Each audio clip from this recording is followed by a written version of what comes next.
Vidas Anastasianas. O podcast de história oral das Irmãs Dominicanas de Montéi.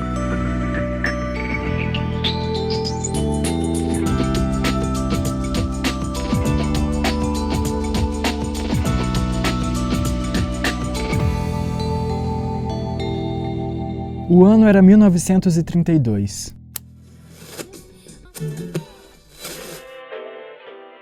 Na casa de número 37 da Rua Santo Antônio, a poucos metros da Catedral Metropolitana de Uberaba, em Minas Gerais, uma família se preparava para a chegada de mais uma criança amada. A sexta filha de seu Antônio Joaquim e Dona Lucília veio ao mundo no dia 30 de abril, um sábado de outono. Ganhou o nome de Glícia, cujos significados mais populares, adorável, doce e honrada, viriam a traduzir fielmente sua personalidade. O pai de irmã Glícia, natural de Sete Lagoas, também em Minas Gerais, mudou-se para Uberaba aos 16 anos, para trabalhar em uma fábrica de tecidos fundada por um tio. Naquele tempo, as atividades do empreendimento eram divididas. A parte industrial era executada na cidade, mas o algodão era cardado para a confecção de fios em um pequeno arraial da região, chamado de Caçu.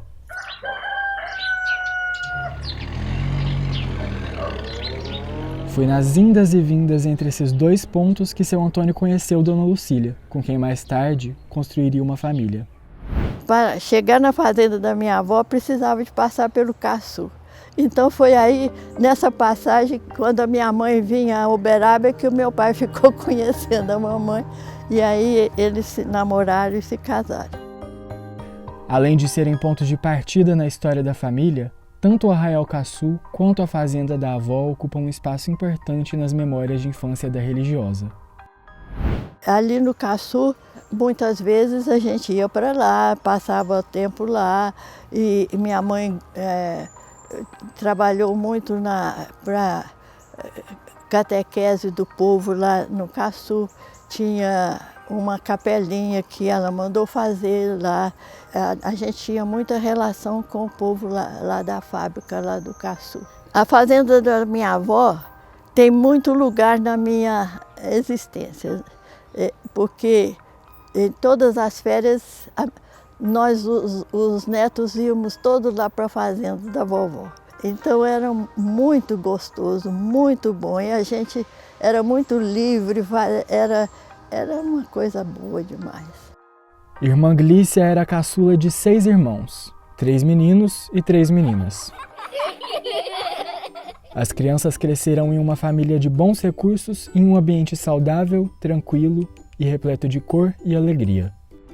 Nós tínhamos uma vizinhança muito boa de meninos e meninas, e nós brincávamos na rua. Lá na minha casa tinha um pátio muito grande, então a criançada ia toda para lá. Papai mandou fazer um galpão assim grande para nós, só para a gente brincar lá. Ele tinha cuidado assim com a gente e mandou fazer um armário para guardar nossas panelinhas, e ele mandou fazer lá na fábrica as coisas de cozinha, colher de ferro, essas coisas todas, e mandou fazer um fogão para nós, um fogãozinho, então aquilo lá era maravilhoso. Na paz e na calmaria de uma meninez tranquila, os anos foram passando. A importância da educação, cultivada em todas as gerações da família Barbosa, também foi priorizada pelos pais de irmã Glícia. No Colégio Santa Terezinha, uma pequena instituição particular da região, ela fez o curso primário. Depois teve uma breve experiência na capital mineira. Meus pais nos levaram, a minha irmã e eu, para Belo Horizonte, para o Colégio Santa Maria das Dominicanas. E nós temos 1 ano de diferença só, então nós fomos criadas juntas, as duas.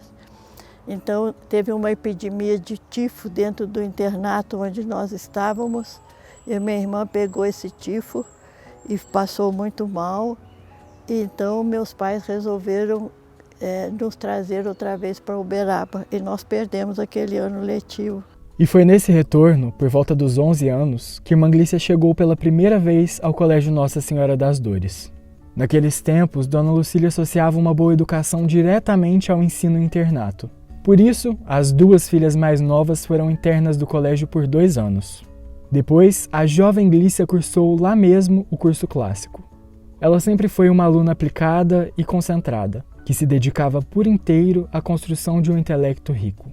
No contato direto com as dominicanas durante os estudos no colégio, ela se encantava pela entrega e pela fé com a qual levavam a vida. Me chamava a atenção o tanto que as irmãs tinham assim, a devoção à Nossa Senhora. E eu gostava delas. Elas eram muito alegres, elas eram muito receptivas, eu gostava muito delas, tanto que elas me cativaram, né? No entanto, o interesse pela vida religiosa não nascera ali.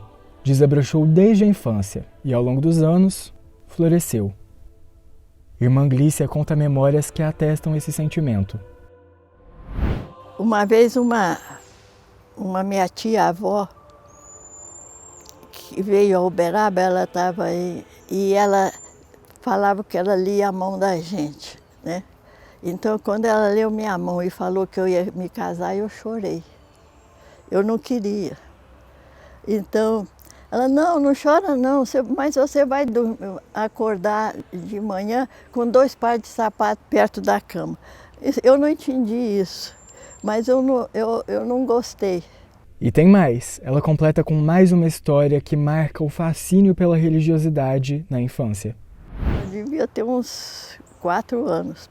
Passava um senhor lá na rua com aquele realejozinho assim e um periquito para tirar sorte da gente. Então a minha mãe deu dinheiro para nós para tirar sorte, de tanto que nós pedimos a ela, ela deu. Aí quando ele tirou sorte e disse que eu ia ser freira, eu gostei demais. Então são esses sinais, né? Com 17 anos, Irmã Glícia já tinha discernido. Sua vocação era a vida religiosa. Contou a decisão aos pais quando completou 18 anos, em 1950. O pai se emocionou com a notícia e disse: "Que bonito, minha filha, no ano santo." Já a mãe reagiu de outra forma. Ela falou, você vai como as suas 2 irmãs foram, quer dizer, duvidou de mim, né? E as minhas 2 irmãs, houve certo tempo que elas tiveram esse desejo, mas depois passou e as 2 casaram. Então, ela disse, você vai como suas irmãs foram, mas eu fui. Naquele ano, ela entrou para o convento como postulante e fez o noviciado ali mesmo, no Colégio Nossa Senhora das Dores. Nesse período, desafiou seus próprios limites, superou dificuldades e aprendeu muito. Logo que concluiu essa primeira etapa de sua formação, fez profissão religiosa e foi para São Paulo, onde se preparou para o vestibular. Irmã Glícia cursou filosofia no Instituto Sede Sapientiae, conectado à PUC de São Paulo. Hoje, sob um olhar mais maduro, reconhece que estudar a área foi fundamental, mas explica que não a escolheria novamente. Eu escolheria uma coisa mais prática para poder me facilitar o meu trabalho na missão. A filosofia me ajudou do ponto de vista de saber escrever, ter um pensamento coerente, essas coisas. Isso me ajudou muito. Mas agora, uma irmã, por exemplo, que se prepara para a missão, se ela fez enfermagem, por exemplo, ela tem muito mais facilidade para se conectar com as pessoas. Agora, o filósofo é um pouco difícil, mas eu me realizei do ponto de vista da evangelização. Após se graduar, a religiosa voltou a Uberaba e foi trabalhar na FISTA, Faculdades Integradas Santo Tomás de Aquino, quando a sede da instituição ainda era situada na Rua Governador Valadares. Foram 20 anos de trabalho e dedicação na faculdade. Desses, 10 foram na sala de aula. Enquanto professora, buscava se atualizar sempre. Estudava muito e se preparava com empenho para as aulas. Formou muitos alunos, que até hoje se lembram de Irmã Glícia com carinho e mantêm contato. A segunda década de Irmã Glícia na FISTA apresentou uma nova responsabilidade, assumir a direção da faculdade. Como diretora, desempenhou um trabalho grandioso e enfrentou desafios de todas as ordens. O objetivo que a motivava todos os dias era promover educação especializada de qualidade e viabilizar, mesmo em meio aos entraves, as melhores condições para o crescimento da FISTA, dos seus alunos e dos colaboradores. Em 1997, Irmã Glícia deixou a direção da faculdade e embarcou em uma nova missão. Ao lado de outras 2 religiosas, foi para uma pequena comunidade no Mato Grosso do Sul, na divisa com o Paraguai. Ali, entrou em contato com brasileiros que moravam no Paraguai, mas que seriam obrigados a retornar ao Brasil. A história deles era a seguinte: eles eram proprietários no Paraná, mas eram pequenos proprietários. Mas os grandes entraram e sufocaram eles de tal modo nas suas fazendas que eles foram obrigados a vender a parte deles. Então eles venderam e foram para o Paraguai. Lá os grandes os acolheram nas suas fazendas, mas com o contrato seguinte, que eles ficassem 3 anos na fazenda plantando capim. E depois de 3 anos eles tinham de sair. E quando nós chegamos lá, eles estavam nos 3 anos que tinham de sair do Paraguai. Então eles não sabiam para onde ir, porque eles não tinham mais terra no Brasil. E nós acolhemos essas pessoas. Com o apoio do Instituto Nacional de Colonização e Reforma Agrária, o INCRA, as religiosas começaram a cadastrar os emigrantes para um projeto de assentamento. Foram 500 famílias cadastradas e preparadas pelas dominicanas para subir para o Mato Grosso.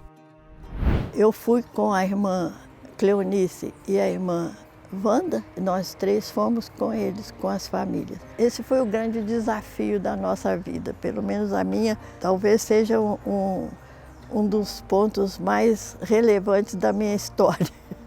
A minha ida para aquele lugar. E ali nós encontramos muita dificuldade. As irmãs chegaram na comunidade quando qualquer infraestrutura ainda era rara e os recursos eram limitados. Tinham o apoio do INCRA e de uma cooperativa regional, mas os desafios eram inúmeros. Algum tempo depois, entraram as máquinas que começaram a abrir estradas para facilitar o acesso ao local.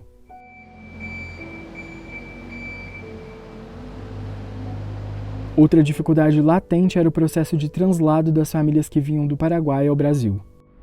Eles iam de ônibus e a mudança deles ia de caminhão. Então, quando eles chegavam lá, às vezes eles chegavam antes do caminhão e eles não tinham nada. Não tinham nada para comer, não tinham nada para... Era horrível. Então, nós conseguimos um barracão lá, as mulheres dormiam dentro do barracão e os homens dormiam de fora. E nós obtivemos muita ajuda das empreiteiras que estavam fazendo as estradas, abrindo as estradas. Além de tentar suprir as necessidades básicas de todos e dar assistência às famílias, as irmãs também enfrentavam, com fé e coragem, todo tipo de intempérie, inclusive as que colocavam suas vidas em risco. Quando chegava um grupo, eles já sabiam que aquela pessoa estava coordenando. E nós então indicávamos, vocês vão para tal lugar. E a gente então escolhia o lugar mais perto da água, porque é claro que eles não podiam viver sem água. Então, com isso, acontecia que havia muito mosquito de malária. Então, 10 dias depois que nós chegamos, começou a aparecer surto de malária. Nós lutamos constantemente lá com a malária. Eu mesmo tive 8 malárias. Então, foi muito difícil. E nós lutamos com a morte assim muito de perto. Todos os dias as religiosas trabalhavam pelo povo e para o povo. Em virtude do coletivo, colocavam a mão na massa, buscavam soluções e usavam todas as habilidades e recursos disponíveis para que as vidas daquelas pessoas, colocadas tantas vezes às margens da sociedade, pudessem mudar. Ao longo do tempo, conseguiram promover o desenvolvimento estrutural e social daquele arraial e escreveram, a várias mãos, uma bela história. Depois de 4 anos e meio, as irmãs também se envolveram em mais um capítulo marcante, a fundação do município de Guarantã do Norte, no Mato Grosso. Quando nós chegamos lá, tinha só aquele arraialzinho da Cotrel e nós ficamos lá. Depois, o INCRA começou a fazer ruas em cima. E nós então fizemos para nós uma casa também em cima. Nós fomos a 7ª casa da cidade. Então nós é que fundamos essa cidade. A gente passava com a caminhonete, essa rua aqui vai chamar tal, essa rua aqui nós vamos chamar tal, essa aqui é que nós vamos botar a igreja, essa aqui nós vamos botar o hospital. Nós fomos fazendo isso. É muito interessante fundar uma cidade, sabe? Irmã Glícia passou mais 4 anos e meio se dedicando ao desenvolvimento de Guarantã do Norte. As atas que documentam a história da cidade registram com gratidão e notoriedade os nomes das irmãs uberabenses que dedicaram com abnegação e firmeza anos de suas vidas por aquela terra. Depois de 9 anos como missionária no centro-oeste do país, Irmã Glícia voltou a Uberaba para cuidar da mãe, Dona Lucília, já em idade avançada. Foi nesse período que mais uma grande responsabilidade foi confiada a ela. Irmã Glícia foi eleita priora provincial, cargo que assumiu por 2 mandatos, trabalhando por uma província que vivenciasse de forma ainda mais ampla as missões. O que eu queria era que as irmãs tivessem um trabalho missionário mais para fora, sabe? Mas eu achava que nós tínhamos potencial para dar mais para fora, para os outros. Eu tinha preocupação de nós estarmos muito nós com nós. Então, eu me lembro que, enquanto provincial, eu propus às irmãs fundação no Peru, fundação em outros lugares, mas não houve repercussão. Então eu falei comigo mesma, quando eu puder eu vou. E esse desejo de viver a vida missionária a nível global, de ir até o povo e servi-lo, não ficou no papel. Irmã Glícia pesquisou muito, refletiu, debateu e assim que concluiu seu 2º mandato como provincial, traçou seu itinerário para sair do Brasil e expandir sua missão. Acompanhada de Irmã Maria Marciana, Irmã Glícia foi para a República Dominicana. Com a ajuda do bispo dominicano da região e da comunidade das Hermanas Missioneiras Dominicas del Rosário, se instalaram na paróquia de Valerruelo, um pequeno município da província de San Juan de la Maguana. Lá nós nos dividimos assim com funções diferentes. Eu tinha a função de evangelizar, de círculos bíblicos, de cursinho de Bíblia, de ir nas casas fazer, nas comunidades do campo, fazer celebrações. A irmã Maria Marciano, que teve um curso de agronomia muito bom, ela começou a cuidar da terra.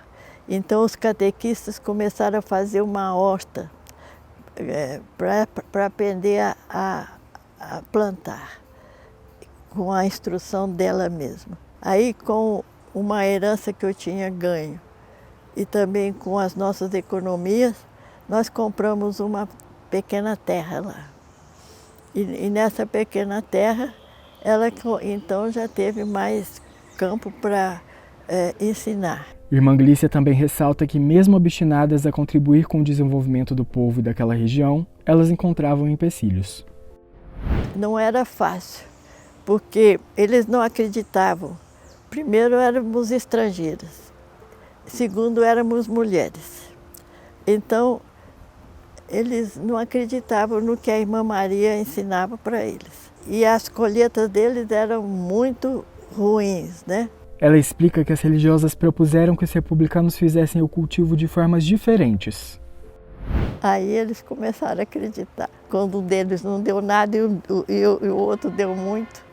Hoje eles são os maiores produtores de cebola do país. Virou um polo agrícola dos mais importantes da República Dominicana. Graças a Deus. E isso aí transformou a vida deles completamente. Foram 20 anos na República Dominicana executando o que havia sonhado. Abranger o povo, levar virtudes, trabalhar, desenvolver, evangelizar.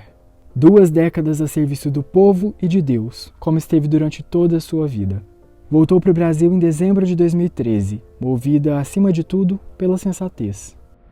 Eu já tinha mais de 80 anos. Eu então já não estava podendo fazer muito mais as coisas que eu fazia antes. Olha, a gente precisa ter bom senso e saber a hora de parar, sabe? Então eu vi que eu precisava de parar com aquilo. Eu não estava rendendo mais ali o que eu podia render. Aí eu vim para o Brasil e aqui eu acho que o que eu posso eu faço aqui ainda. Hoje, a religiosa reside no Centro de Espiritualidade Tomás de Aquino, em Uberaba.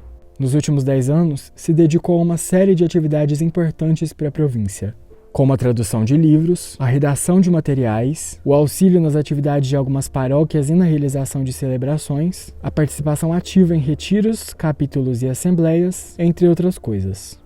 Completando 91 anos, Irmã Glícia segue enxergando o mundo com amor, esperança e fé, valores que a própria, com coragem e dedicação, levou a diversos cantos.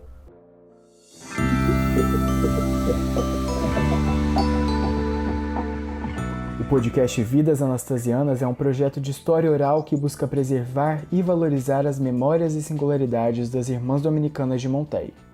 Idealização, planejamento, entrevistas, redação, locução e edição por Pedro Henrique Marino. Registros das entrevistas pelo Núcleo de Comunicação e Marketing da província Nossa Senhora do Rosário.